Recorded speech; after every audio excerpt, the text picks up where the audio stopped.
Bapak Ibu yang terkasih dalam Tuhan, sebentar kita akan memuji dan merenungkan firman Tuhan, tetapi sebelumnya kita berdoa. Bapa di surga, terima kasih Engkau baik buat kami. Sebelum kami melakukan aktivitas kami sepanjang hari ini, kami hendak memuji Engkau dan merenungkan kebenaran firman-Mu. Layakkan kami, dan dalam nama Tuhan Yesus Kristus kami berdoa, mengucapkan syukur dan alaskan doa ini. Haleluya. Amin.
Saudara sekalian, kita akan baca sebuah ayat di dalam Kisah Rasul yang pertama, ayat yang ke-6.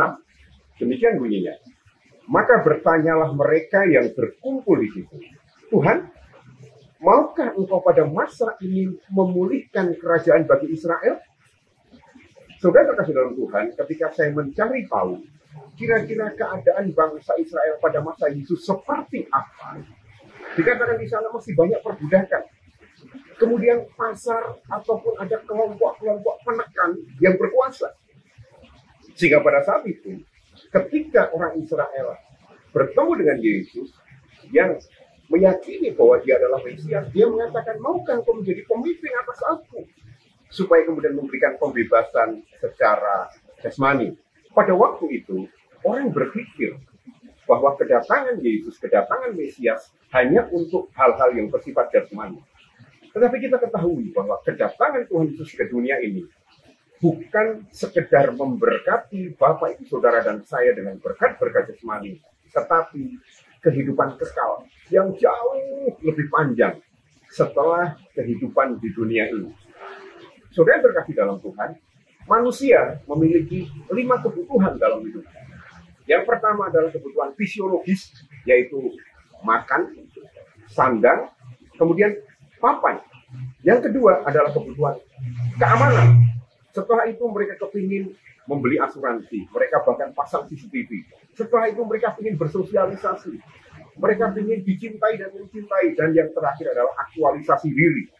Bahkan kemudian bentuknya ada orang yang pamer-pamer kekayaan sebagai bukti bahwa saya adalah manusia yang sudah sukses. Nah, saya masih melihat, saya bertemu bahkan dengan orang yang merasa dan berpikir bahwa ketika saya beriman, ketika saya beribadah, ketika saya setia, ketika saya melayani Tuhan, maka hidup saya secara jasmani harus hebat. Pekerjaan saya harus hebat, kendaraan saya harus hebat. Saya harus lepas dari segala penderitaan dan happy-happy. Bahkan kemudian ada yang berpikir bahwa kenapa dia yang ibadahnya tidak lebih baik dari saya, tetapi secara jasmani diberkati dengan luar biasa. Saudara yang terkasih dalam Tuhan, firman Tuhan pada pagi hari ini mengingatkan kepada kita bahwa beriman kepada Tuhan Yesus bukan bertujuan untuk kepuasan jasmani, tetapi beriman kepada Yesus adalah sebagai buah bukti terima kasih kita, syukur kita bahwa Allah sudah rela hadir ke dalam dunia untuk menyelamatkan saudara dan saya, untuk memberkati kita bukan hanya selama kita hidup di dunia, yang bahkan menurut saya hanya sebagai bonus-bonus kecil, tetapi Tuhan menyiapkan masa depan yang gemilang, yang penuh dengan harapan, bukan hanya ketika di dunia, tetapi bahkan ketika setelah tidak di dunia lagi. Saudara, cukup banyak orang yang berpikir, dia merasa iri dengan orang-orang yang diberkati dalam bentuk dia bisa makan kenyang, dia bisa memiliki kendaraan, dia bisa memiliki rumah yang baik. Lalu karena irinya itu, dia merasa bahwa Tuhan membedakan dia. Lalu kemudian dia undur dari iman dan pengikutannya kepada Allah.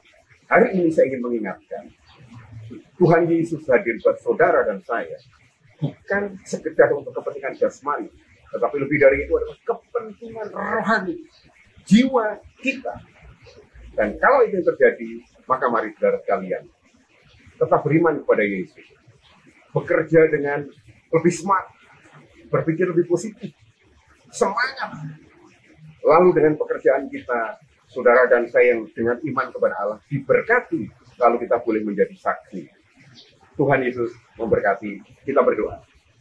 Bapa di surga, terima kasih Engkau baik buat kami. Jadikan kami orang yang menyadari bahwa kehadiran Yesus adalah bukan sekedar untuk jasmani kami, tetapi keselamatan jiwa kami. Dimanapun kami berada, jadikan kami berkat. Keimanan kami, ketaatan kami, pengikutan kami kepada Allah bukan ditentukan dengan seberapa besar yang saya nikmati di dunia ini, tetapi karena kami percaya ada janji Allah yang mulia buat kami semua. Dalam nama Tuhan Yesus Kristus kami berdoa. Haleluya. Amin. Semangat berkarya. Tuhan Yesus memberkati.